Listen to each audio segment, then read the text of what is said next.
bonito, en 1964. ¿Hay gente de Riberalta aquí? Un aplauso para Riberalta entonces.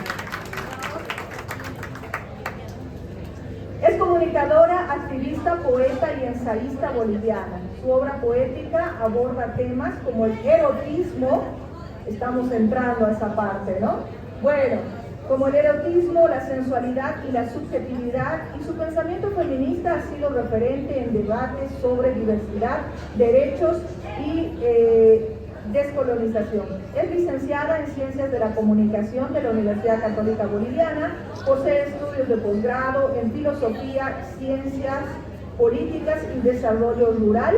Además cuenta con un doctorado en estudios multidisciplinarios en Ciencias del Desarrollo y postdoctorado en Filosofía, Ciencias y Tecnología de la Universidad de Bern en Alemania. Ha sido fundadora de la Red Boliviana de Monitoreo y Evaluación y en 2020 asumió la gerencia general del canal Aviala Televisión.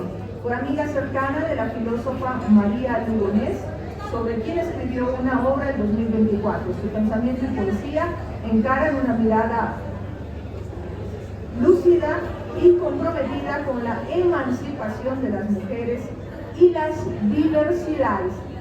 Bienvenida Rosario, un aplauso por favor nuevamente para ella. Y bueno, se ha hablado mucho de mujeres aquí, pero contigo terminamos de hablar con las mujeres y toda esa diversidad. Bueno, muy buenas noches a todas, a todos, a todos los que están aquí. Muy agradecida por la invitación. Y sí, pues, he escuchado que se ha hablado mucho de las mujeres, pero en estricto sentido hay que precisar bien cuando se habla de las mujeres, y también hay que precisar bien cuando se habla del feminismo. En estricto sentido no existe el feminismo, ni existe tampoco la mujer o las mujeres. Hablar de mujeres, hablar de feminismo es hablar de un pensamiento situado, es decir, desde dónde estás hablando, a qué mujeres te refieres, porque cuando dices las mujeres es muy genérico, ¿no? Y casi siempre es desde el pensamiento hegemónico. Y cuando se habla desde el pensamiento hegemónico, estás hablando de la mujer blanca, burguesa, cristiana, y estás visibilizando al resto de las mujeres negras, lesbianas, trans, en fin, que no se nombran nunca ni se invita a este tipo de eventos, ¿verdad?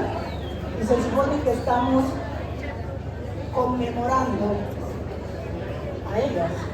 Entonces, creo que es importante puntualizar eso. Y Rosario, en el tema de los feminismos, lo propio, ¿no es cierto? Existen los feminismos.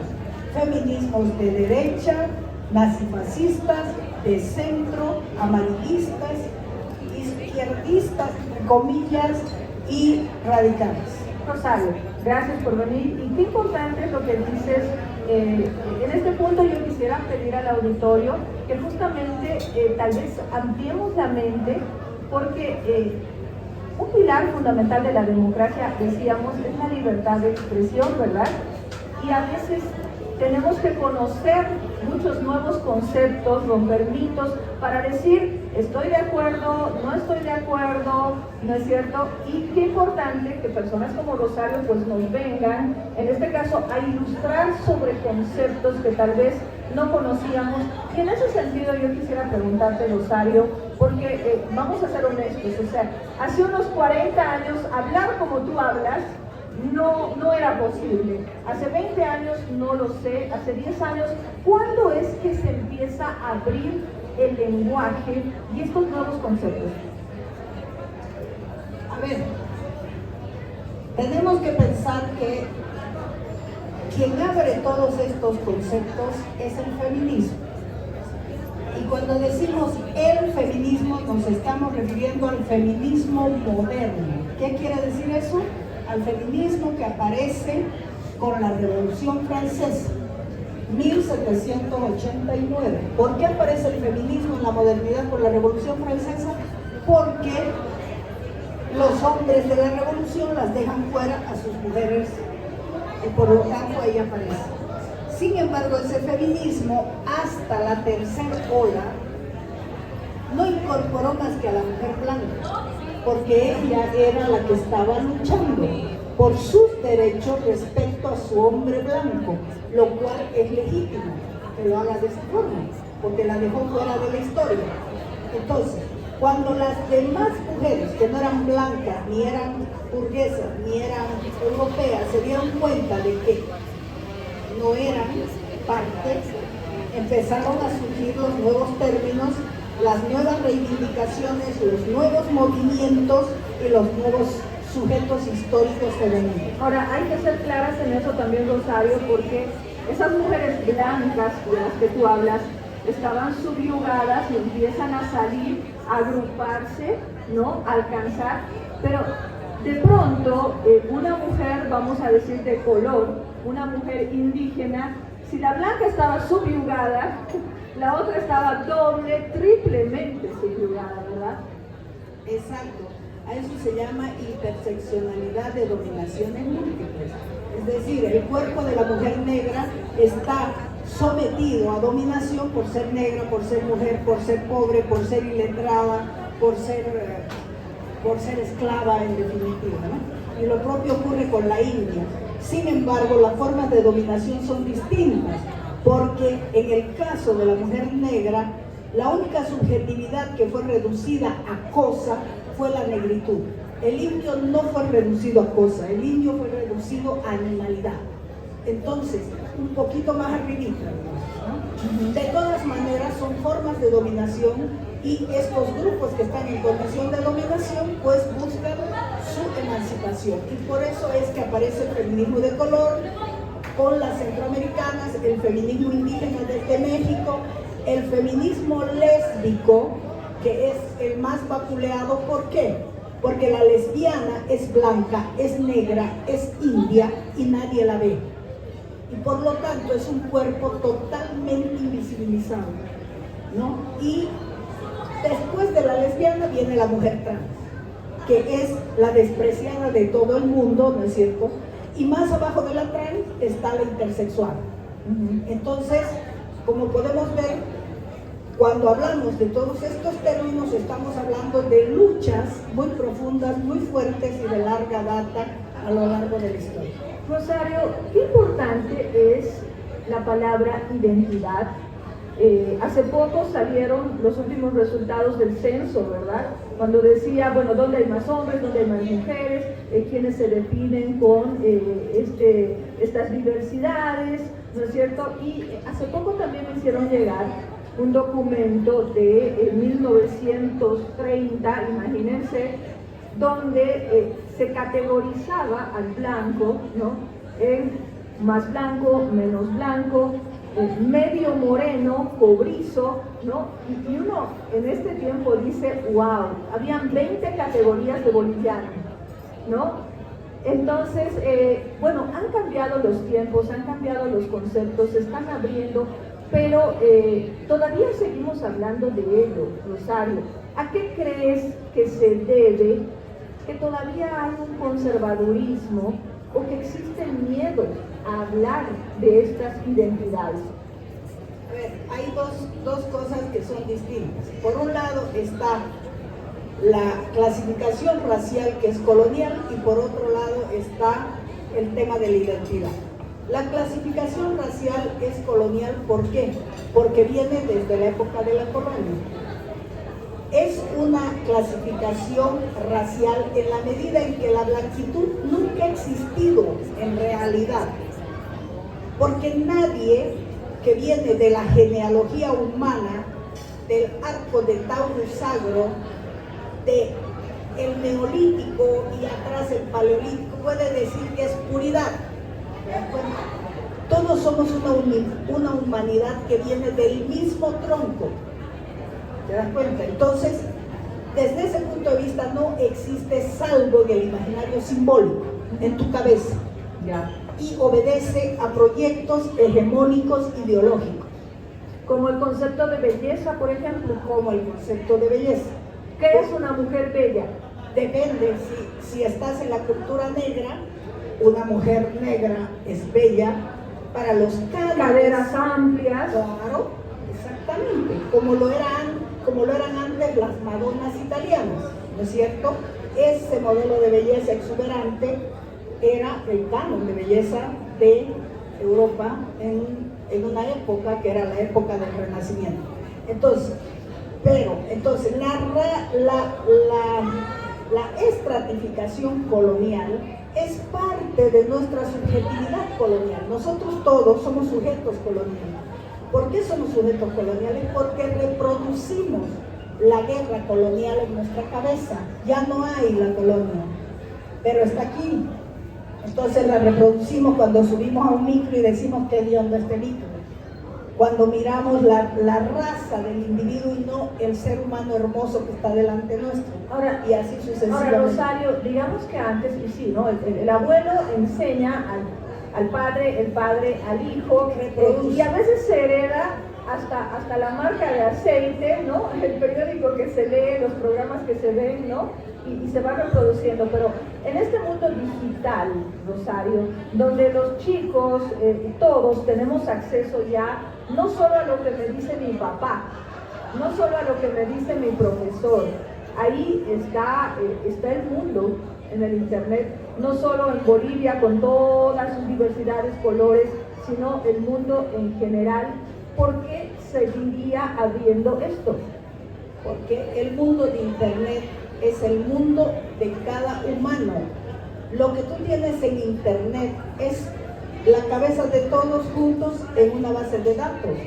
Entonces, todos somos racistas, machistas, misóginos, homófobos, en distintos grados de homofobia. Y eso es lo que ponemos en nuestros mensajes. Que serían conceptos que nos han sido instalados, ya sea por la familia, medios de comunicación, lo que leemos.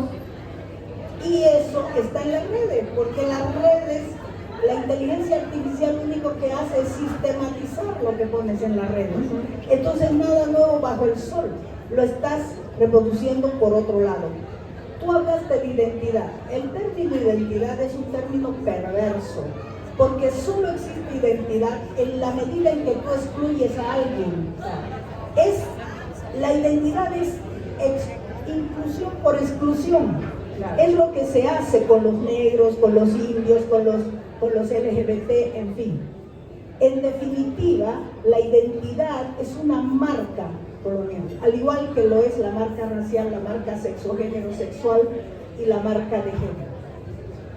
Bueno, es interesante conocer, ¿verdad?, nuevos conceptos que tal vez nos hacen pensar más allá de lo que siempre hemos aprendido. Hoy obviamente no tenemos todo el tiempo para una cátedra magistral de todo esto. Sin embargo, ¿cuál sería el mensaje, Rosario, para los que nos siguen por internet de pronto y los que nos han venido a acompañar en este conversatorio respecto a esta temática que tú quieres introducir en este Día de la Mujer? Bueno, primero que nada quiero decirles que estamos hablando porque ella está guiando, pero a mí me pidieron que prepare una charla y mi charla era Mujeres y Poesía. Pero estamos hablando prácticamente en el mundo del ensayo teórico, que es otro de los géneros que yo cultivo. Yo cultivo 3 géneros: el ensayo teórico, la poesía y el cuento. Había preparado para esta noche poesía, pero bueno, se fue. Pero lo hablamos, Rosario. Lo que pasa es que hemos empezado un poco con el saludo que tú diste, todo efusivo sobre estos conceptos, y nos hemos ido por ese lado, pero no hay problema. No, a mí me gustó la introducción cuando leí tu hoja de vida, ¿no?, que hablaba de erotismo, hablaba de sensualidad y hablaba de ti en todo caso en la poesía. Háblanos un poco de eso. Bueno, es interesante esa pregunta que haces, porque los críticos de mi primera poesía, es decir, de mis primeros 5 libros de poesía, la han catalogado como poesía erótica. Pero yo personalmente discrepo. y me parece que todos los que han juzgado los libros son varones. Y tiene mucho que ver el categorizar la poesía de las mujeres como poesía erótica. Es una forma de descalificación. ¿Y por qué pienso que es una forma de descalificación? Porque los cuerpos a los que hace referencia mi poesía no son los cuerpos heterocentrados.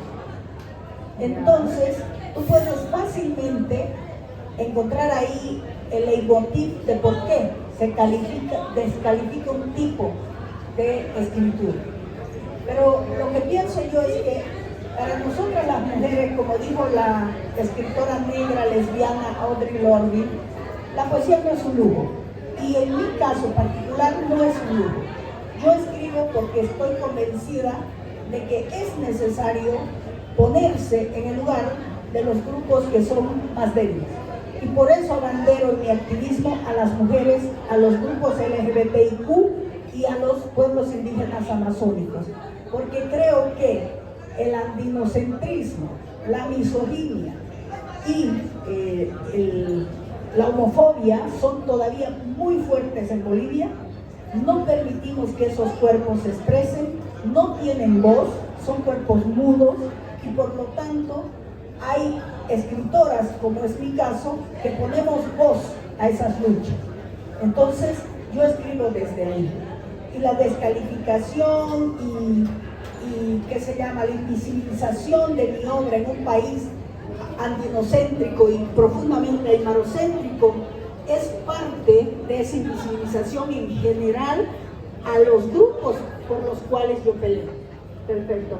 Rosario, te planteo, bueno, no es un reto, te invito más bien a que tal vez te conozcamos un poco mejor a través de una de tus poesías. ¿Te animas a leernos una de ellas?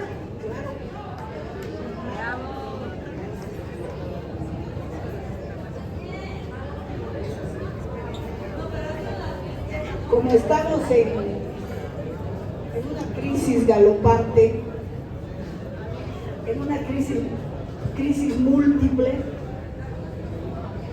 y ahorita estamos a punto de entrar en una guerra civil si no se hacen las elecciones. Quiero compartirles un poema que se llama Tormenta.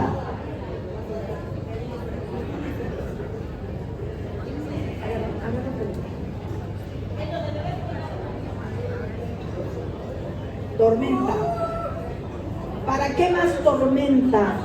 Si mi pecho es un agujero negro sin lenguaje, un punto vago donde ya no mora el pensamiento, un sol que se hunde en el infierno ante la indiferencia de las garzas anaranjadas, sombras oscuras que sucumben en el ocaso. ¿Para qué más tormenta si no queda nada que no sea defender a los viejos dioses de sus propias dudas ante la pequeña miseria de los hombres? Si el cuerpo se ha quedado sin palabras, si las palabras son piedras esculpidas por el alma, ¿para qué más tormentas si la vida es una muerte diferida en el negro corazón de lo insignificante? Un aplauso, un aplauso. Qué linda sensación ver expresarse una mujer, ¿verdad? En todo caso, gracias. Gracias, Rosario, porque a través de tu poesía, de tus libros y de tus conceptos también, las mujeres vamos abriendo puertas y ventanas. Gracias a ti, gracias a todas por haberme escuchado, por haberme invitado y por haberse quedado hasta ahora a compartir con todas nosotras. En la despedida, Rosario, el mensaje para las que nos están acompañando en este conversatorio. Un poeta como Sartre dijo, un filósofo más bien como Sartre dijo un día, la vida es una pasión inútil. Y evidentemente, en momentos como este pareciera que sí. Y frente a la pasión inútil, el suicidio, ¿no? Sin embargo, quiero dejarles como mensaje a todas las mujeres que morir no tiene ningún sentido porque es la única certeza. Es una certeza absoluta, todos vamos a morir. ¿De qué se trata la vida? De hacerla bella. Construir una vida bella y construirnos como sujetos bellos, ese es el gran desafío para todas las mujeres en esta noche. Gracias. Gracias por ese pensamiento, Rosario. Aquí voy a pedirte que te quedes, porque como habíamos dicho,